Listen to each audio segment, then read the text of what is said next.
بسم الله الرحمن الرحيم والصلاة والسلام على سيدنا محمد وعلى آله وصحبه وسلم تسليما كثيرا ولا حول ولا قوة إلا بالله العلي العظيم. رمضان مبارك عليكم وعلينا وعلى المسلمين جميعا. Ramadan Mubarak to everyone. I want to thank the Sheikh Salama Foundation for this opportunity, and Sheikh Maryam and all of the people working here. Time is very limited. I'm not used to speaking without a podium. I feel naked, but this is the TED approach to things. So what I wanted to talk about, التطرف وصف الداء وتعيين الدواء. The idea of extremism, looking at it as an illness, and what is the illness, what's the etiology of the illness, and then how is that illness treated.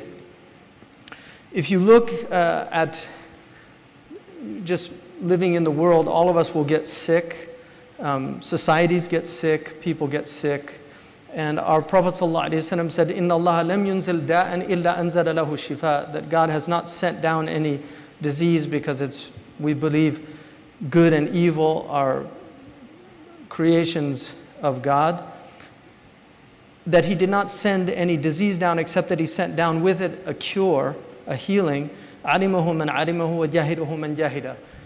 He knows it who knows it, and is ignorant of it who's ignorant of it. The thing about this hadith, which is very interesting, is that the Quran talks in terms of diseases and cures as opposed to problems and solutions. And part of the reason for that is problems and solutions, which is an engineering language. The idea that you can suddenly just, once you get the solution, you implement the solution, the problem goes away. When you look at disease and illness, diseases take time to come about because health is the natural condition, but over time through bad eating, if you have a disease which is an ideological disease, over time through indoctrination, the mind gets sick. And so looking at it in terms of disease and illness, healing is a better way because you understand that the problem that you're looking at, this diseased condition, is not something that you can simply solve overnight. It will take time because it took time to come about. And very often, Kierkegaard, the great Danish philosopher, talks about creeping villainy, that most people don't see villainy when it first emerges. It takes time before they recognize, once it's become palpable. So I want to look at some of these, really in Arabic it's khalal, which is, it can mean fasad, like corruption. In this case, it's a gaping defect. The gaping defects in the understanding of people that are now what we call extremists, the mutatarrifun. Unfortunately, some are call them usuliyun, fundamentalist, which is a problem because usuli is a very high term in the Arabic tradition. But the first major defect is what would be termed, and this is from the great scholar Sheikh Abdullah bin Bayya, these 5 akhlal, or these 5 defects in extremist understanding. But the first one is the minhaj al-ijtiza, which is a type of segmentation. It's a decontextualization of a tradition which is quite vast and holistic by its very nature. There's a famous story about the blind men that look at the elephant, and one of them is feeling the trunk and describing the elephant as being like a pillar, another feeling the nose, another feeling the leaf. If you have a segmented view of something and not a holistic view, then you will always have a problem because you'll never be able to see the thing for what it is. You will only see part of what it is. So the first major problem that you have is التعامل مع النص بمعزل عن غيره. It's engaging the revelation, because we have the nas is the Quran and the hadith first and foremost. It's engaging the revelation without understanding the holistic nature of it, because the Quran, although it came down piecemeal, it is a holistic tradition. Abu Ali al-Farisi, the great Persian grammarian, Ibn Hisham, mentions in Al-Mughni that Abu Hisham said that Al-Quran kulluhu ka suratan wahida. All of the Quran is like one chapter. In other words, you cannot take one part of the Quran. In fact, the Quran says, أَتُؤْمِنُونَ بِبَعْضِ الْكِتَابِ وَتَكْفُرُونَ بِبَعْضِ. Do you believe in part of the book and then you don't believe in other parts of the book? The Quran is a holistic tradition that takes many, many years to master. So, for instance, in Surah Al-Hijr, the Prophet is described as being mad by his detractors. إِنَّكَ لَمَجْنُونَ.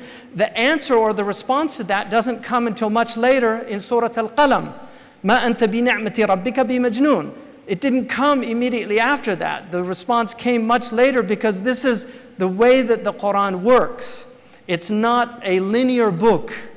It's a very deep book. In fact, the deep structure of the Quran, which has been studied for centuries by scholars, and Al-Quda'i is probably one of the greatest commentators on the deep structure of the Quran, is actually very profound. Over time, people who have studied the Quran for many, many years begin to see these connections. So when you look at this, for instance, there is a hadith, and it's in the Arba'in al-Nawawiyah, which is one of the most famous collections of a hadith that many, many Muslims around the world have memorized, and it's taught in many schools. There is a hadith in that collection which is a sahih hadith, a sound hadith from the Prophet. أُمِرْتُ أَنْ أُقَاتِلَ النَّاسِ حَتَّى يَشْهَدُوا أَنْ لَا إِلَهَ إِلَّا اللَّهِ وَأَنَّ مُحَمَّدًا رَسُولُ اللَّهِ وَيُقِيمُ الصَّلَاةَ وَيُؤْتُ الزَّكَاةَ فَإِذَا فَعَلُوا ذَلِكَ عَصُمُهُم مِّنِّي دِمَاؤُهُمْ وَأَمْوَالُهُم إِلَّا بِحَقِّ الإسلام وَحِسَابُهُم عَلَى اللَّهِ تعالى.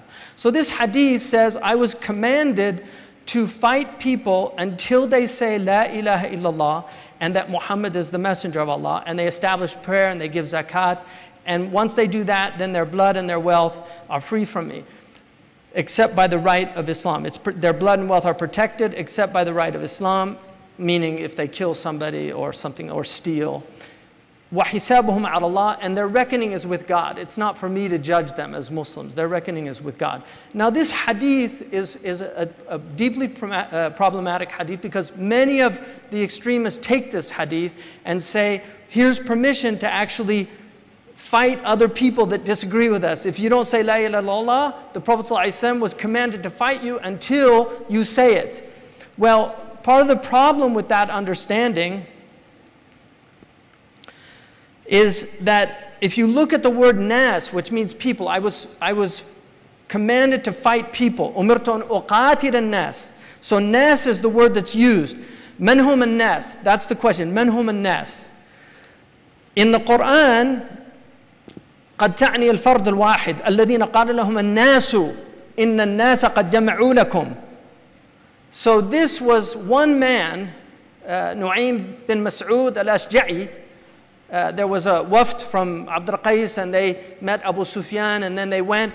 And this man said to the Sahaba, to the companions, oh, Abu Sufyan and his group have gathered and they're going to come back and fight you after Uhud.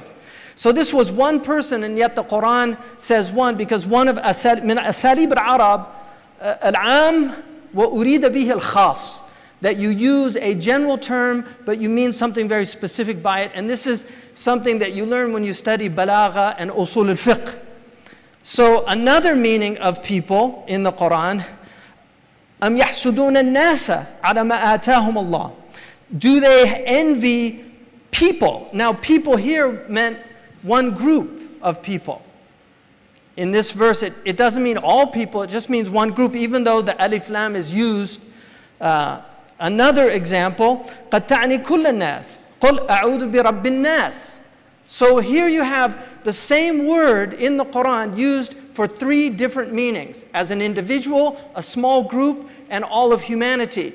And this is part of the difficulty this is part of the difficulty of understanding our tradition, but also why the Muslims, traditionally the scholars demanded that you studied Arabic for years before you were allowed to interpret or speak about the Quran or the Hadith. You had to study Arabic until you mastered Nahu, Sarf, Mantiq, Balagha. Once you learn these tools of learning, rhetoric, which is an extensive study in the Arabic tradition, then you were capable of interpreting the Quran. But even then you had to learn, according to Ibn Juzay al-Kalbi, he gives 12 sciences necessary before anybody can comment on the Quran. And that's why the Quran, if these sciences aren't learned, becomes a dangerous book. So who من المأمور بقتال الناس? When the Prophet says umirtu, this could be something specific to him. That once they begin to oppose him on the Arabian Peninsula, he was given permission. أذن للذين يقاتلوا بأنهم ظلموا. Permission was granted for those who were being fought to fight back. And so this was given, the permission was given to the Prophet to do this. And so Imam al-Juwayni, one of the great Usuli scholars, said, وَأَمَا الْجِهَادُ فَمَوْكُولٌ إِلَى الْإِمَامِ. The jihad itself is something specific to the leader of the Muslims. And this would be traditionally the Khalifa, but today this is only relegated to the nation states that the Muslims now live under. And there are many ways that the Muslims can live. The idea, which I'll get to that later. So part of this problem, التعامل مع النص بمعزل عن غيره الاكتفاء بالجزء والإعراض عن الكلي. You have particular verses, but then you have universal principles. They cannot be in contradistinction. So the universal principle has to be working with the particular situation. And this is very important because there is a very subtle relationship between the universal and the particular in usul al-fiqh, which is completely lost on these ignorant people. The second problem, defect, the gaping defect, is فك الارتباط بين خطاب التكليف وخطاب الوضع. Now this is technical, but it's very important because what happens, you have two types. When God speaks to people, He speaks in two ways. And this is identified by our usuli scholars. One of them is called khitab al-taklif. If you are an adult, baligh, then you have a responsibility, if you're a Muslim, to do certain things. Like Allah says, aqimu salah. Now if you ask me, is prayer wajib? Hal as-salah wajibatun? The usuli could say, hal anta baligh? Are you an adult? Because if you're not an adult, it's not wajibah. This is called the khitab al-wada', which is the situational discourse. So you have the discourse of obligation, but then you have a situational discourse. Now the discourse of obligation is asking you to do something or commanding you to do something, commanding you not to do something. So amr and nahi, and then ibaha. Kulu washrabu wala tusrifu. Ibaha, you can do it or not do it as you like. So this is called khitab al-taklif.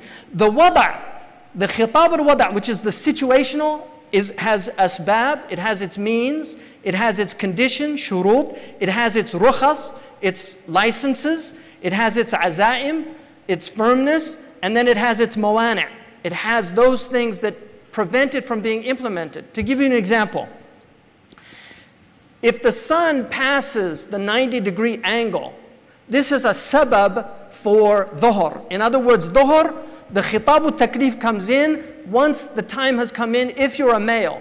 But if you're a menstruating woman who's an adult, there's a mani', there's a preventative that prevents you from implementing that legal ruling.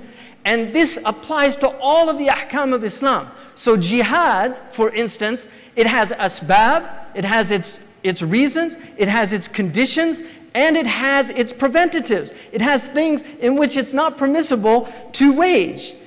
And then there are rukhas and azaims. And this all has to look, if you look, the outward movement is towards the waqi', the reality of the situation. So in any given situation, an usuli scholar has to look to see, is this ruling applicable? Umar ibn al-Khattab, radiyallahu anhu, during the Amr Ramada, he did not implement certain punishments for theft. Why? Because he understood that people were in a state of necessity. Necessity permits the impermissible. And so he suspended that punishment. That is not to say that he removed the ruling of God. No, it was his understanding that that ruling did not apply in this situation. And there are many examples of that in our legal tradition. In the hadith of Tirmidhi relates it, and Nasa'i Nu'aym ibn Hammad is the narrator, إِنَّكُمْ فِي زَمَانٍ مَنْ تَرَكَ مِنْكُمْ عُشْرَ مَا أُمِرَ بِهِ halak. You're in a time, if you leave 1/10 of what I have brought, you will be destroyed. There's coming a time, if you fulfill 1/10 you will have salvation. Sheikh Abdullah bin Bayya understands this to be related to khitab al-wada', that towards the end of time, the latter days, many of the things that were applicable in the earlier time, the conditions are no longer there for its applicability. This is not to suspend the ruling of Sharia, but to understand that the Sharia is wise. And there are times when it's appropriate to apply things and times when it's not appropriate. I'll give you an example. Ibn Humam, one of the greatest of the Hanafi Usuli, said, when ignorance is widespread, there should be no application of had punishments. So if you have widespread ignorance, you cannot implement had punishments because people are ignorant and they're acting out of their ignorance. The third gaping defect is فكر ارتباط بين الأوامر والنواهي ومنظومة المصالح والمفاسد. The Usuli scholar always looks at masalih and mafasid. They look at a cost-benefit analysis in any situation. What is the benefit? What is the harm? And the dar al-mafsada is always understood to be first and foremost to avoid harm. So whenever harm is more considerable than the benefit, then it's prohibited. And not acknowledging this is something that's caused great trial and tribulation in the Muslim world. Because Muslims take these legal rulings that have to be understood within the 4 pillars. And these pillars were identified by our scholars, that all of the Sharia, all of the sacred law of Islam is wisdom, it's justice, it's rahmah, and it's maslahah. Ibn Qayyim al-Jawziyah says, if it goes from hikmah to abath, it's not from the Sharia. If it goes from wisdom to foolishness, it's not Sharia. If it goes from justice to oppression, it's not Sharia. If it goes from mercy to cruelty, it's not Sharia. If it goes to maslahah, to mafsada, from benefit to harm, it's not Sharia. Let me give you one example. In the old books of fiqh, the qisas, when you have qisas, the ulama said that because the Quran says, عَاقِبُوا بِمِثْلِ مَا عُقِبْتُمْ بِهِ, that you should punish in the same way that's punished. In some of the texts, they said that if somebody punishes by fire, they should be punished by fire. So if somebody murders somebody by fire, they should be, so, وَقُتِلَ بِمَا قَتَرْ بِهِ وَلَوْ نَارًا. This is what Sidi Khalil says, that if somebody kills somebody else, they should be killed with the same means. This is what they call the lex talionis in the tradition, the eye for an eye and a tooth for a tooth, retribution. Scholars never implemented that because there's a hadith in al-Bukhari that says, لَا يُعَذِّبُ بِالنَّارِ إِلَّا رَبُّ النَّارِ. Nobody should kill with fire except the people, except the Lord of fire. So nobody should punish another person with fire except the Lord of fire. So the ulama didn't implement this, even though it's mentioned in the books. So ignorant people come and they see this in the books and they say, oh, well, this is how Sharia should be implemented. So just a few examples. Sayyidina Umar, the Quran says, حَتَّى يُعْطُوا الْجِزْيَةَ عَنْ يَدٍ وَهُمْ صَاغِرُونَ, that they should pay jizya from their own hand in a humbled state. So jizya was part of the Islamic Sharia. So people, minority communities paid this thing called jizya, which is a tax. It's a protective tax. You enter into a status of called dhimmatud, the dhimmiyun. Dhimma means protected, fi dhimmati. The Arabs still say this, huwa fi dhimmati. It's I'm responsible for him. So this was an idea. Now, Omar accepted sadaqah instead of jizya from the Arab Christians and from the Jews of Himyar. Why? Because they didn't want to pay jizya. And Omar was fine because it was their thaqafa, it was their culture, that they felt that it was undignified for them as Arab Christians or as Jews from the Yemeni tribes to pay jizya. And so he took from them sadaqah. Even though the Nasr Quran is this, because Omar understood that there was greater benefit in that. Now, if you look, jizya, according to Sheikh Abdullah bin Bayya, is only one of the possibilities in the Sharia. He identifies 4 in the history of Islam. The first is umirtu an uqatil an-nas. This came for the mushrikeen of the Arabs that were fighting to eliminate the Muslims. حَتَّى يُعْطَى الْجِزْيَةَ عَنْ يَدٍ وَهُمْ صَاغِرُونَ. This came for the Byzantine Empire. But وَإِن جَنَحُوا لِلسَّلْمِ فَاجْنَحْ لَهَا وَتَوَكَّلْ عَلَى اللَّهِ. This is a general principle that's never been abrogated. If people incline towards peace, you can enter into a peace. Like today we have international treaties between people. And the fourth one, which he considers the most appropriate for the current environment, is the Sahifatul Medina, which is where the Prophet ﷺ gave full enfranchisement to the minority communities of Medina. And Imam al-Shafi'i says, I know of no one that differs in لم أعلم مخالفا من أهل العلم بالسير أن رسول الله صلى الله عليه وسلم لما نزل بالمدينة وادع اليهود كافة على غير جزية. He made a treaty with them without jizya. Now there will be some who say, well, that was abrogated by the verses in Tawbah. But these aren't abrogated. So this has been a neglected aspect of our tradition. وهو الذي يؤكد وحدة الأمة في نطاق التعددية الدينية وحرية التدين لم يحظى ببحث كثير. So this aspect has unfortunately not been studied as it should be appropriately studied. It's interesting that there's a Western scholar who's written a book recently on this subject. The Prophet ﷺ, النبي وخلفائه لم يهدموا دارا لعبادة. No building of worship was destroyed. And the Prophet actually نهى عن هدم البناء. He prohibited to destroy buildings in war. It's one of the prohibitions in war. The fourth problem here is إغفال السياق وأثره على مفهوم الجهاد, is not understanding the contextualization of jihad. So if you look, for instance, in the earlier period, the concept of jihad, it arose in a situation where there were no treaties.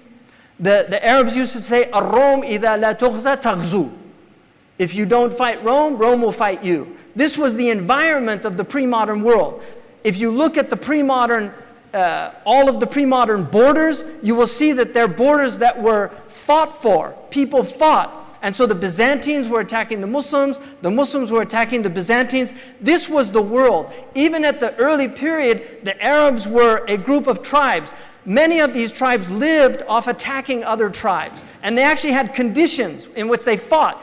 And for instance, they wouldn't take the harim generally, the women, because it would cause a whole cycle of violence. But they could steal goats, and then they would steal their goats or camels. And then the other tribe, when they got their opportunity, they would go steal their goats and camels. This was the environment that the Arabian Peninsula Arabs were living in. There was a lot of starvation and other problems. This has to be understood when you read the verses of jihad. Sheikh Abdullah bin Bayya said that in the early period of Islam, there was a khilaf about jihad al-talab and jihad al-difa', about whether there was preemptive jihad or only defensive jihad. Ibn Taymiyyah was of the opinion that jihad was only defensive, and he argued that anybody that studies the seerah deeply will see that the Prophet ﷺ only fought defensively. Now what's interesting about this, he says today this debate should be over. That jihad should be understood to be the right which the United Nations gives every nation to defend themselves against an invading or occupying force.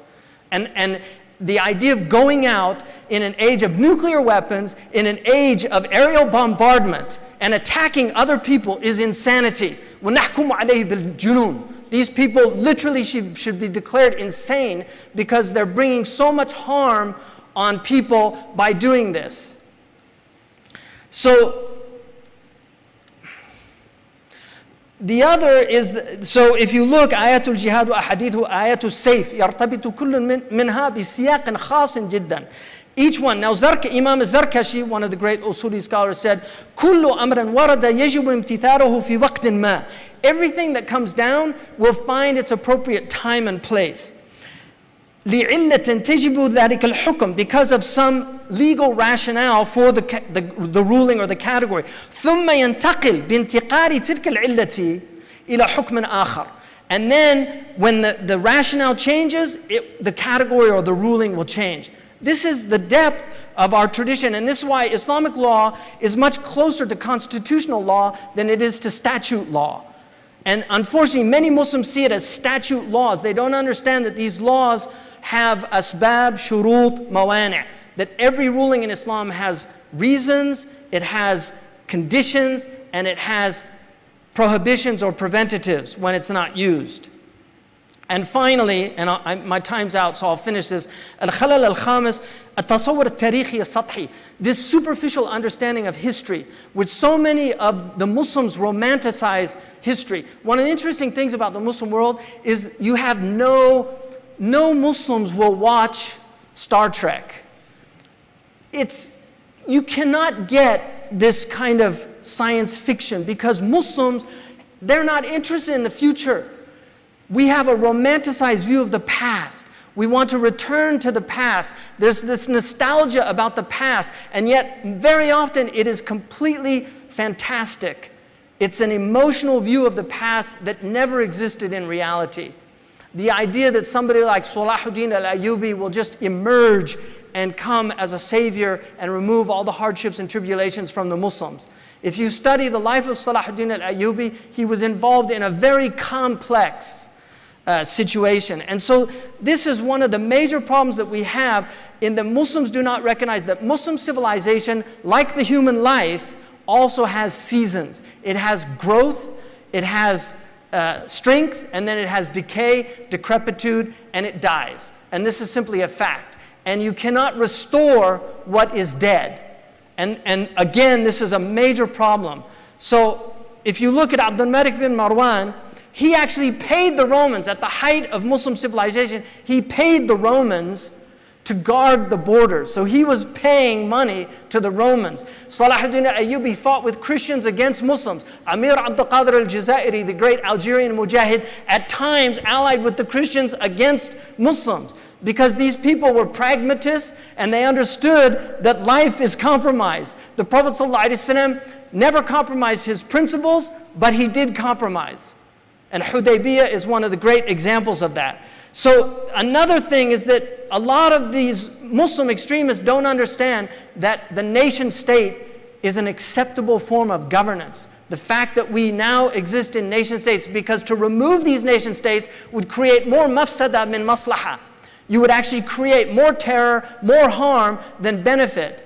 And so this is part, they still are thinking in terms of empires of the past.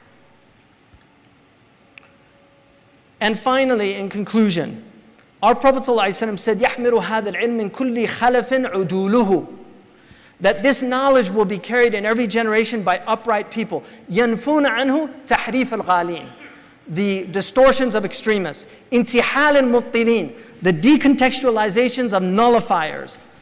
وَتَأْوِيلَ الْجَاهِلِينَ. If we take these three, we have to address rectifying this segmented understanding of Islam.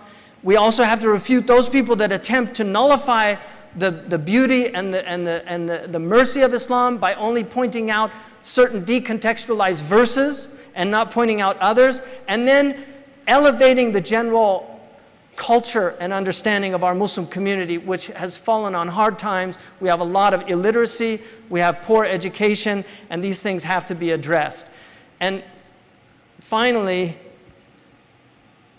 a lot of this can be done. I'm out of time, so I'll leave it for the thing, but one of the things that, and I hope the Emirates thinks about this, is that the criminalization of anathematization, of declaring other people disbelievers or outside of Islam. The Prophet said that to call a Muslim a kafir is like killing him, because there are people that will actually take it as a permissibility to kill them. And as somebody who was declared a murtad and asked for their blood to be shed, I can honestly say I understand the wisdom behind this. So it's something that we as Muslims need to think deeply about this ideology of takfir, of accusing other people of being outside of Islam and not being part of this ummah. Because this group, unfortunately, these extremists, they view themselves as representing the ummah, and only them, and everybody else is astray. The Quran says, وَلَا تَقُولُوا لِمَنْ أَلْقَى إِلَيْكُمُ السَّلَامَ لَسْتَ مُؤْمِنًا. Don't say to anybody that gives you peace, you're not a believer. أقول قولي هذا واستغفر الله. شكرا. السلام عليكم.